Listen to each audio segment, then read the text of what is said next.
लेकर supreme court में challenge किया गया, आपको लगता है? देखिए, अब ये कानून आपकी पार्टी भी जाएगी? नहीं, हमने हमारा काम कर दिया है।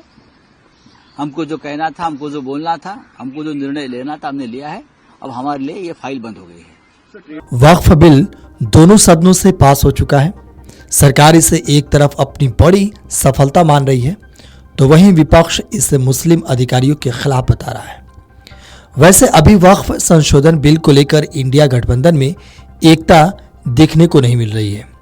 डीएमके और कांग्रेस की तरफ से तो इस विधेयक को सुप्रीम कोर्ट में चुनौती दी गई है, लेकिन उद्धव खुद के नेता संजय राउत ने दो टूक कहा कि वो सुप्रीम कोर्ट नहीं जाने वाले हैं।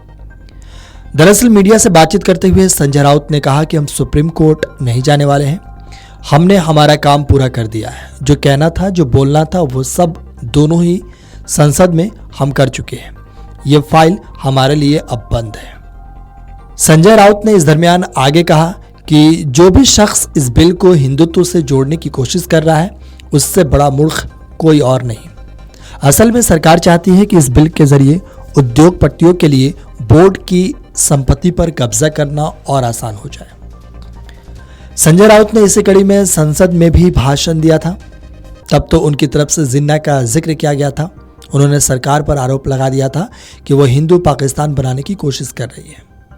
संजय राउत ने कहा था कि मैंने सभी भाषण सुना, गृह मंत्री जी का भाषण सुना, कानून मंत्री का भाषण सुना। जितनी चिंता शायद बैरिस्टर जिन्ना ने नहीं की थी, उससे ज्यादा चिंता तो आप लोग कल से कर रहे हैं।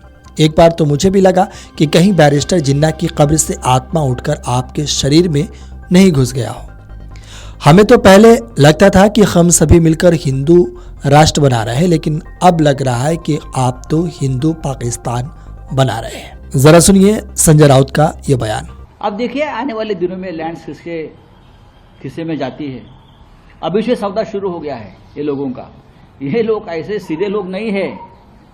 जब जमीन दिखते हैं तो पागल हो जाते हैं, खा जाते हैं। अभी धारावी की जमीन खा ली मोदी जी के लाडले उद्योगपति ने, पूरी मुंबई में जमीन ले ली उस मामले में। अभी वक्त जमीन भी खा जाएंगे, खाने वाले हैं। बड़े बड़े कल भाषण कर रहे थे, गरीब मुसलमानों की चिंता, गरीब मुसलमानों की। ये कब से गरीब मुसलमानों की चिंता करने लगे? हाँ, ये सब नाटक था। छोड़ दीजिए, देख लेंगे। ममता बनर्जी ने भी कहा है कि अगर सरकार आती है तो उसको चेंज करेगी। ठीक है, अभी हमारे सरकार तो जरूर आ जाएगी ना एक ना एक दिन।